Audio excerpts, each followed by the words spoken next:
Assalamualaikum warahmatullahi wabarakatuh. Bertemu lagi dengan saya Leni Rumianti. Kita akan meneruskan materi untuk mata kuliah Sains Dasar jurusan Kimia Fakultas Matematika dan Ilmu Pengetahuan Alam Universitas Lampung.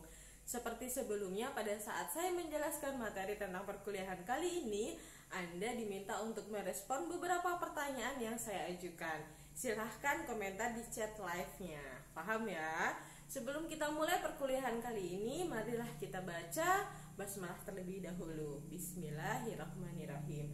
Bagi Anda yang beragama lain, silahkan berdoa menurut kepercayaannya masing-masing agar diberi kemudahan dalam memahami materi kali ini. Kita langsung saja di sini. Materi kita yang pertemuan kali ini adalah berkaitan tentang listrik dan magnet. Di mana sebenarnya listrik di sini ada dua jenisnya, yaitu yang pertama adalah listrik statis, kemudian yang kedua adalah listrik dinamis. Untuk listrik statis dan listrik dinamis ini ada beberapa perbedaan yang signifikan antara keduanya. Antara lain yang pertama, muatan listrik untuk listrik statis itu adalah diam, sedangkan untuk yang listrik dinamis itu muatan listriknya bergerak. Kemudian yang kedua, muatan listrik statis itu bisa ditimbulkan karena adanya gesekan dari dua benda. Sedangkan kalau untuk listrik dinamis ini karena adanya suatu sumber listrik, seperti itu. Nah, ada banyak lagi perbedaan antara keduanya, tetapi kita tidak akan membahas secara lebih detail ya. Silahkan dicari di rumahnya masing-masing. Di sini saya hanya akan membahas tentang listrik statis saja, karena nanti di part kedua saya akan membahas tentang magnetnya, seperti itu ya. Nah, di sini untuk listrik statis yang tadi sudah saya kemukakan di awal, bahwa di sini ciri utamanya saya akan ambil satu saja. Di sini adalah muatan listriknya diam. Oke. Nah, di sini muatan listrik di sini adalah muatan dasar yang dimiliki oleh suatu benda, yang menyebabkan muatan itu nanti akan mengalami suatu gaya listrik, seperti itu. Nah, di sini untuk muatan listrik sendiri di sini dipelajari oleh salah satu ilmuwan yang sangat terkenal yang bernama Benjamin Franklin.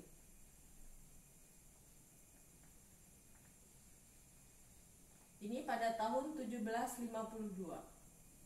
Jadi sudah dibayangkan ya, sekarang adalah 2020. Jadi sudah berapa ratus tahun yang lalu, seperti itu ya. Jadi di sini Benjamin Franklin di sini melakukan suatu penelitian yang dihasilkan atau menyimpulkan bahwa muatan listrik ini ternyata ada dua jenisnya, yaitu yang pertama di sini muatan listrik yang bersifat positif, kemudian yang kedua adalah muatan listrik yang bersifat negatif. Seperti itu. Kemudian selanjutnya dari muatan ini ternyata bisa berinteraksi. Interaksinya bagaimana? Jadi interaksinya adalah yang pertama, benda yang pertama adalah bermuatan positif. Yang pertama adalah benda yang pertama adalah bermuatan positif, sedangkan yang kedua di sini adalah bermuatan negatif. Ini interaksi yang pertama. Kemudian interaksi yang kedua dibalik. Jadi yang pertama adalah bendanya bermuatan negatif, sedangkan benda yang kedua ini bermuatan positif. Selanjutnya yang ketiga di sini, benda itu bermuatan positif yang pertama, sedangkan yang kedua juga bermuatan positif. Dan yang terakhir bendanya bermuatan negatif, yang pertama sedangkan yang kedua juga bermuatan negatif. Nah, ini adalah kombinasi kemungkinan yang akan terjadi interaksi antara muatan positif dan muatan negatif. Nah, ini nanti yang akan keluar dalam soal-soal, tergantung soalnya ya, tipe yang pertama, kedua, ketiga, atau keempat. Nah, dari sini sudah bisa kita tebak ya. Untuk poin yang pertama dan kedua, karena di sini positif dan bertemu dengan negatif, kemudian negatif bertemu dengan positif, itu kan berlainan jenis, maka terjadi interaksi. Nah, betul sekali, akan terjadi yang namanya tarik menarik. Nanti di sini gaya yang akan terjadi ini adalah tarik menarik. Yang tadi saya sampaikan ya, muatan listrik adalah muatan dasar yang dimiliki suatu benda yang menimbulkan gaya nanti di sini. Nah, gayanya apa? Kalau dia positif dan negatif, negatif dan positif, maka gaya yang terjadi adalah gaya tarik menarik. Sedangkan untuk yang positif bertemu dengan positif maupun negatif bertemu negatif, ini gaya yang terjadi adalah tolak menolak. Nah, ini ditambahkan ya. Oke. Nah, ini adalah hasil dari tadi ya, interaksi dari muatan listrik positif dan muatan listrik negatif. Nah, di sini salah satu di sini contohnya. Nah, langsung saja ya kita kasih contoh. Silahkan memberikan satu contoh saja tentang listrik statis. Yang tidak boleh dijelaskan adalah yang telah saya jelaskan. Oke ya. Jadi sekarang silahkan dijelaskan. Di sini saya akan menjelaskan yang sederhana saja. Di sini ada suatu kertas seperti ini. Anda boleh menjelaskan selain yang saya jelaskan. Jadi kaitannya dengan kertas sudah tidak boleh lagi dijelaskan ya. Silahkan langsung chat komentar di chat live-nya bagi Anda yang bisa contoh dari listrik statis, kecuali yang berkaitan dengan kertas, karena kertas sudah saya jelaskan.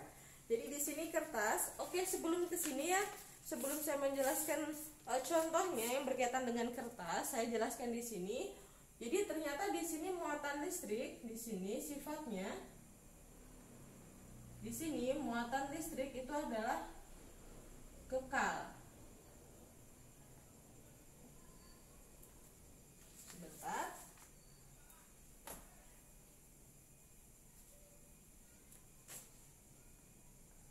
Saya langsung saja tulis kekal. Jadi di sini jumlah muatan positif itu oke, di sini ya.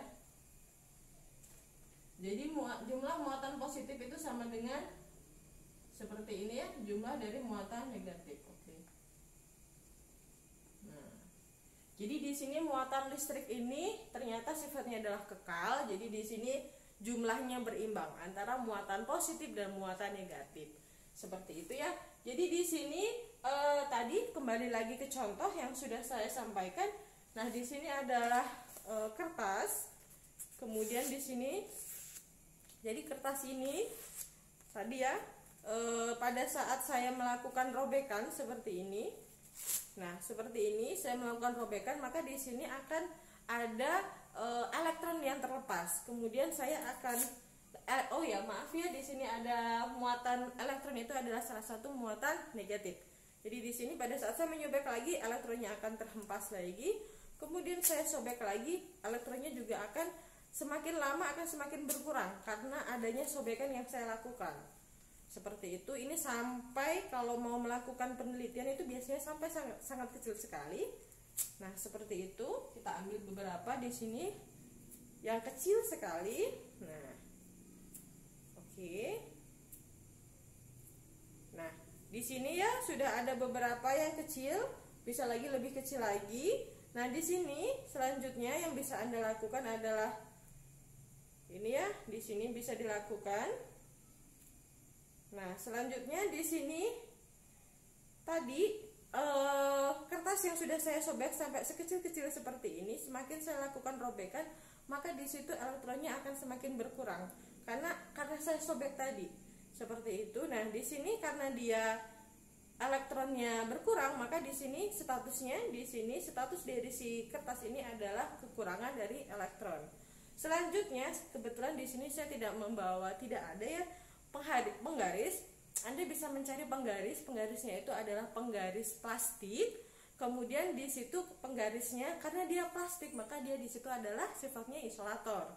Nah, pada saat penggarisnya itu diberikan kain wol, saya juga tidak punya kain wol. Jadi di situ pada saat digesekkan tadi yang sudah saya sampaikan juga di awal, bahwa listrik statis itu bisa terjadi karena gesekan dari dua benda. Contohnya di sini adalah penggaris. Misalkan saja Anda membayangkan ini penggaris ya sama wall. Seperti itu. Pada saat digesekkan, kemudian ini penggaris dan ini wall, jadi satu arah ya, seperti itu, kurang lebih sekitar 20 kali.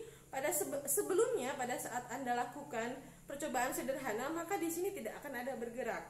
Kenapa? Karena si penggarisnya itu tadi isolator. Selanjutnya pada saat Anda melakukan tadi gesekan secara searah dengan wall, maka di sini akan ada perpindahan elektron. Dari mana? Dari si kain wol itu akan berpindah kepada si penggaris. Nah, si penggaris tadi yang tadinya dia bermuatan isolator, maka dia akan mengalami transfer apa? Transfer elektronnya. Seperti itu. Jadi si penggarisnya yang tadinya isolator jadi berlebih dengan kandungan si elektronnya. Sedangkan untuk si si kertas itu adalah berkurang muatan elektronnya. Jadi pada saat didekatkan, maka di situ akan terjadi gaya tarik menarik. Kenapa? Karena si penggaris bermuatan negatif, sedangkan kertasnya adalah bermuatan positif. Seperti itu. Itu adalah salah satu contoh dari listrik statis. Itu ada banyak sekali contoh yang lain ya. Di sini kalau dijumlahkan, maka nanti tetap aja jumlah muatan positifnya itu sama dengan jumlah muatan negatifnya. Begitu ya. Jadi ada banyak yang berkaitan tentang kertas, bisa dengan kain wol, bisa juga dengan rambut, bisa juga dengan menggunakan sutra. Kalau sutra itu biasanya bukan penggaris, tetapi biasanya menggunakan kaca, gitu ya. Itu adalah contohnya yang bisa Anda kaji lebih dalam. Ada banyak lagi yang lainnya. Nah, selanjutnya di sini tadi saya sampaikan. Jadi di situ ada benda yang tadinya tidak bermuatan listrik jadi bermuatan listrik. Nah, di sini benda yang tadinya isolator, contohnya tadi plastik ya, penggaris plastik ya, kok bisa bermuatan? Nah, kenapa? Nah, tadi di sini. Jadi di sini benda yang tadinya isolator menjadi bermuatan ini jika di sini alasannya di sini karena perpindahan dari siapa? Perpindahan dari kita tulis di sini muatan negatifnya ya. Karena kita belum mengenal elektron, jadi di sini muatan negatif dari satu tempat ke tempat lain. Oke, dari satu tempat ke tempat lain. Nah, oke. Nah, di sini. Jadi yang tadi yang saya sampaikan tadi, benda kok bisa bermuatan listrik ya. Di sini bermuatan listrik kenapa? Karena tadi alasannya, yang tadinya dia isolator kok bisa bermuatan listrik, karena adanya perpindahan atau pergeseran dari muatan negatif dari satu tempat ke tempat yang lain. Tadi contohnya dari mana? Dari wol pindah ke penggaris. Itu adalah perpindahan si elektronnya. Nah, di sini kembali lagi dikaji ya, dikaji lagi. Di sini saya ke sini saja. Di sini dikaji untuk muatan negatif, itu lebih detail lagi dikaji oleh ilmuwan yang bernama dengan Robert Millikan. Ini tahun 1903. Ini adalah ilmuwan yang mengkaji lebih lanjut lagi tentang muatan negatif. Jadi lebih konkret lagi, lebih terfokus lagi tentang muatan negatif. Nah, di sini si Robert Millikan menyatakan bahwa ternyata menemukan bahwa muatan elementer di sini yang dilambangkan dengan 1E itu sama dengan 1,6 kali 10 pangkat min 19 coulomb. Nah, jadi ini adalah hasil karya dari Robert Millikan yang menyatakan bahwa muatan negatif atau yang disebut di sini sebagai muatan elementer yang dilambangkan dengan 1E itu sama dengan 1,6 kali 10 pangkat min 19 coulomb. Nah, di sini untuk elektron di sini ya, dia salah satu termasuk ke dalam kuantisasi atau kuanta-kuanta. Artinya dia selalu kelipatan dari bilangan jadi dia utuh. Misalkan 1E, 2E, 3E seperti itu ya, bukan dia setengah. Jadi tidak ada yang nilainya setengah, 1,5 E, tidak ada. Jadi di sini 1, 2, 3 dan seterusnya begitu.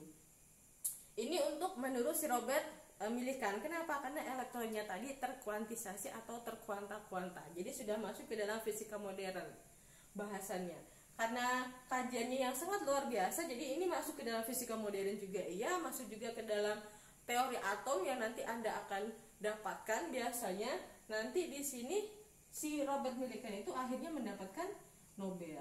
Wow, luar biasa ya. Nobel itu adalah idaman dari semua saintis seperti itu. Di sini Nobelnya itu didapatkan pada tahun, nah kalau dia memulai penelitiannya tahun 1903, baru dihadiahi Nobel pada tahun 1923. Oke. Jadi setelah 20 tahun baru dia mendapatkan hadiah Nobel.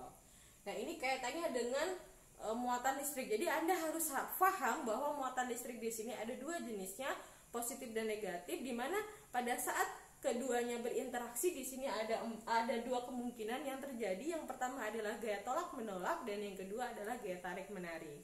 Selanjutnya di sini Anda juga harus tahu bahwa ternyata muatan listrik itu baik positif maupun negatif dia kekal. Jadi jumlahnya selalu sama. Di sini Anda juga harus bisa menganalisis kenapa benda yang tadinya isolator bisa bermuatan tadi. Karena adanya perpindahan elektron dari satu tempat ke tempat lain. Tergantung ini bendanya yang mana.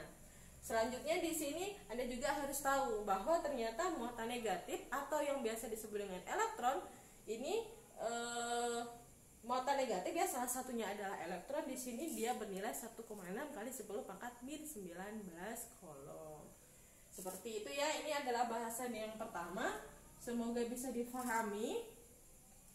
Selanjutnya untuk bahasan yang kedua di sini adalah tentang gaya listrik. Yang tadi di sini ya sebenarnya sudah dibahas. Di sini ada gaya tarik menarik dan ada gaya tolak menolak. Jadi di sini gaya listrik atau yang biasa disebut juga dengan gaya Coulomb. Kenapa? Karena di sini diselidiki oleh Charles Coulomb. Di sini pada tahun di sini ya 1785. Nah, karena jasanya yang sudah di sini hasil dari risetnya si Charles Coulomb ini menghasilkan yang namanya hukum Coulomb. Di sini hasilnya adalah hukum Coulomb. Ini sesuai dengan namanya ya, nama yang disematkan adalah nama dia yang menyatakan bahwa di sini tadi jadi gaya tarik menarik atau tolak menolak antara kita langsung saja ya di sini berbanding lurus dengan muatannya dan berbanding terbalik dengan dengan kuadrat jaraknya. Oke. Nah, ini adalah hasil dari hukum Coulomb yang sangat terkenal sekali. Saya kasih ilustrasinya, saya ambil satu ya, di sini tarik menarik. Jadi seperti ini, ada plus dan ada minus. Di sini jadi otomatis karena dia berlawanan jenis, maka di sini gayanya seperti ini. Anggap saja di sini muatan 1, kemudian di sini adalah muatan 2. Di sini F1-nya ke sana, sedangkan di sini adalah F2-nya. Misalkan aja di sini Anda samakan ya panahnya. Kenapa? Karena di sini sebenarnya gaya tarik menarik di sini adalah di sini besaran vektor. Jadi di sini berkaitan dengan arah. Tetapi saya tidak akan membahas lebih detail lagi ya. Di sini di jarak antara keduanya itu dilambangkan dengan R. Jadi di sini ada muatan 1, kemudian ada muatan 2, di sini dipisahkan oleh jarak sejauh R. Maka gaya di sini, gaya untuk kolomnya ini adalah F. Di sini F-nya adalah di sini sama dengan Q1 dikalikan Q2 per R kuadrat. Oke.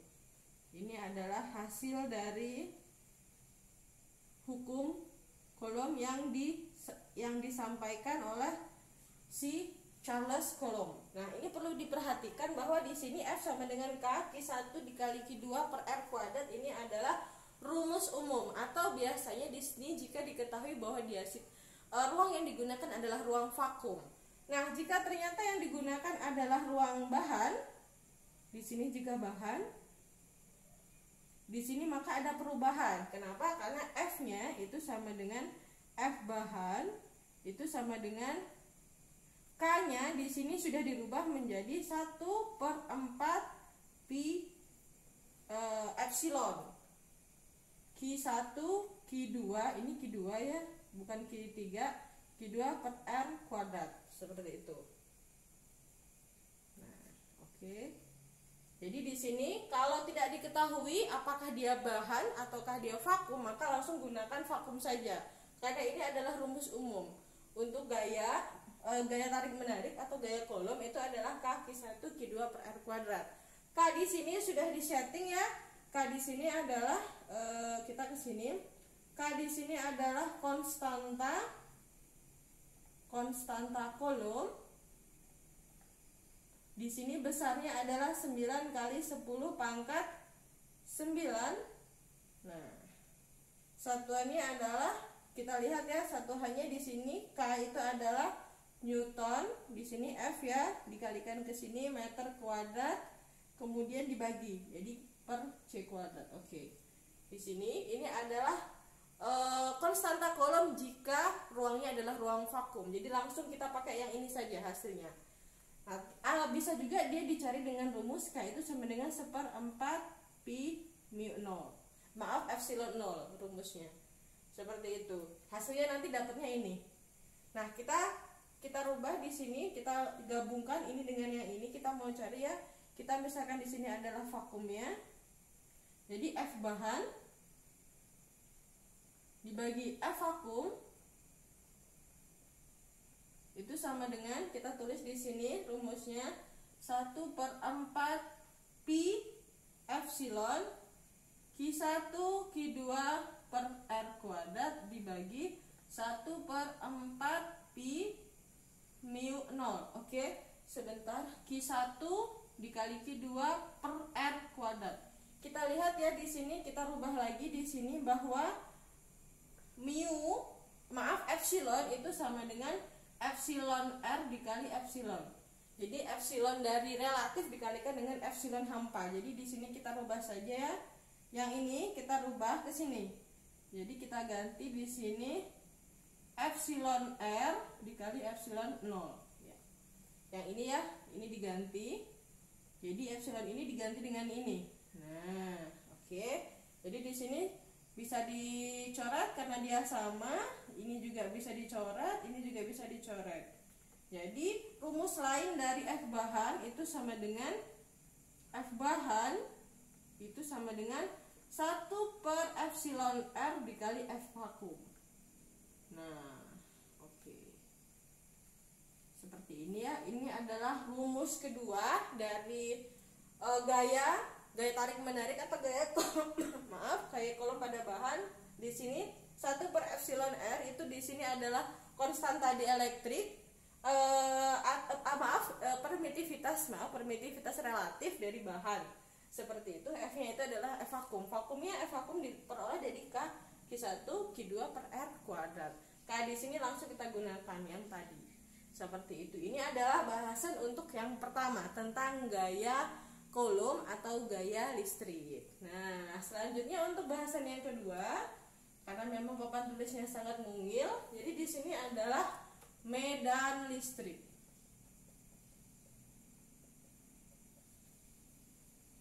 Nah, selanjutnya di sini medan listrik. Medan listrik itu apa? Nah, di sini medan listrik ini definisi simpelnya adalah efek dari muatan listrik.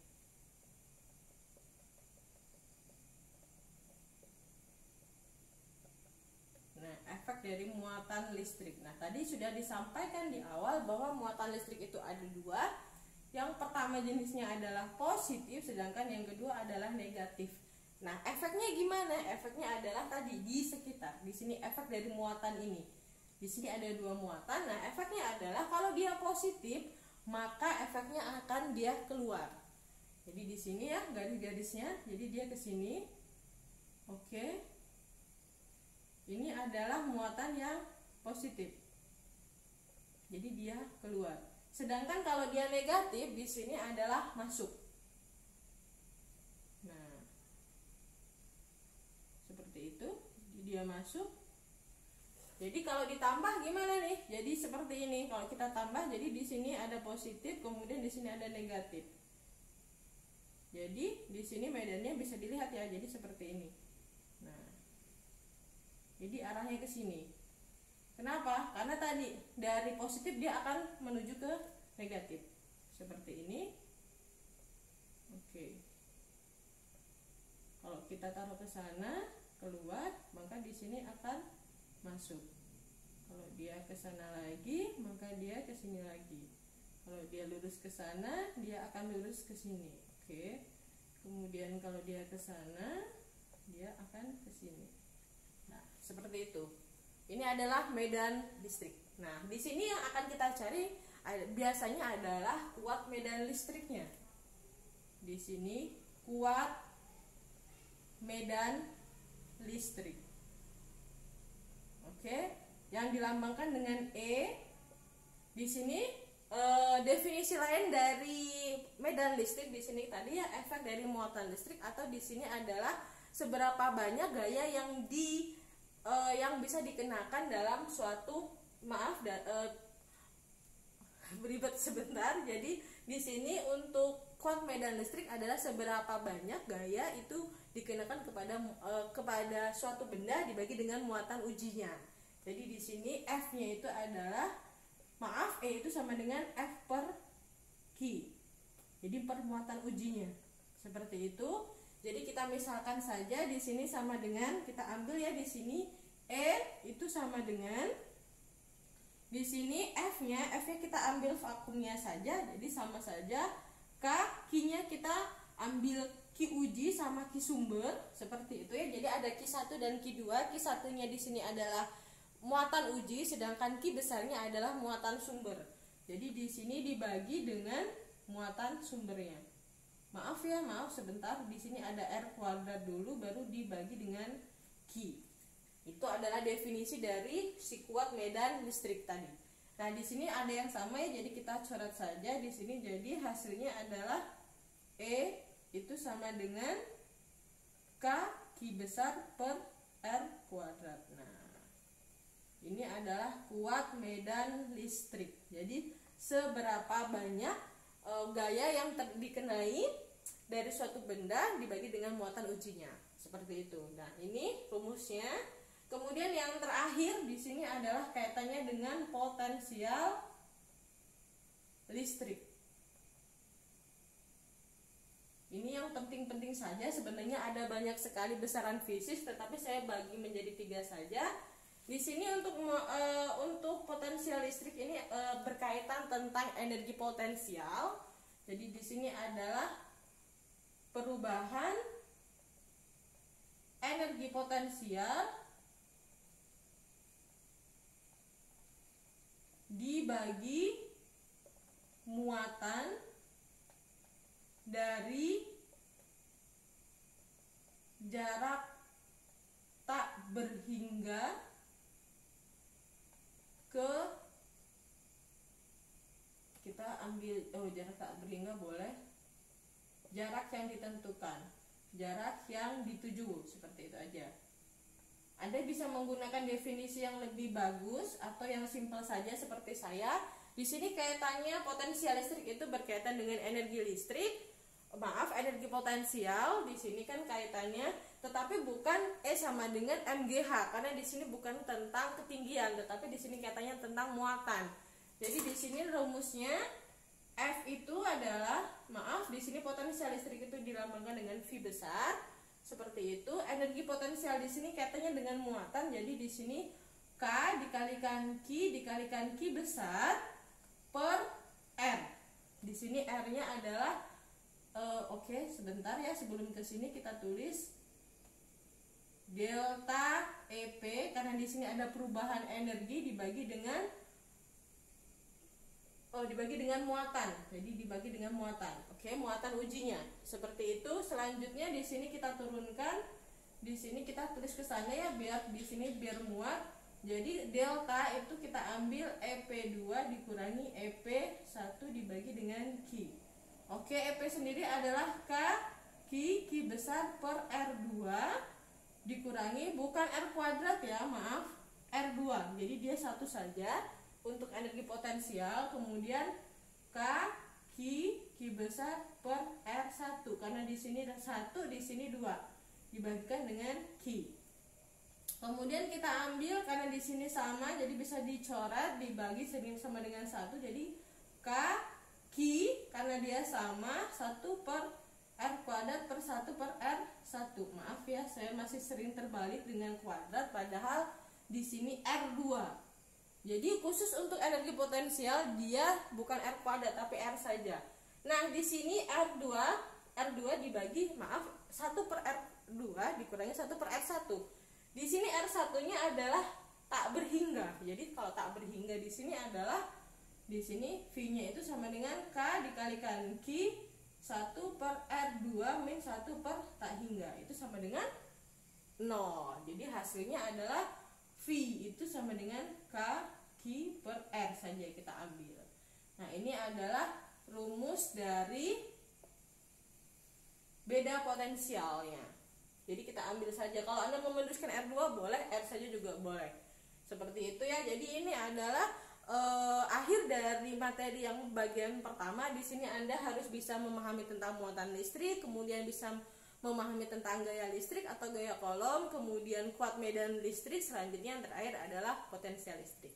Semoga bermanfaat untuk Anda mahasiswa jurusan kimia, dan saya Hari. Assalamualaikum warahmatullahi wabarakatuh.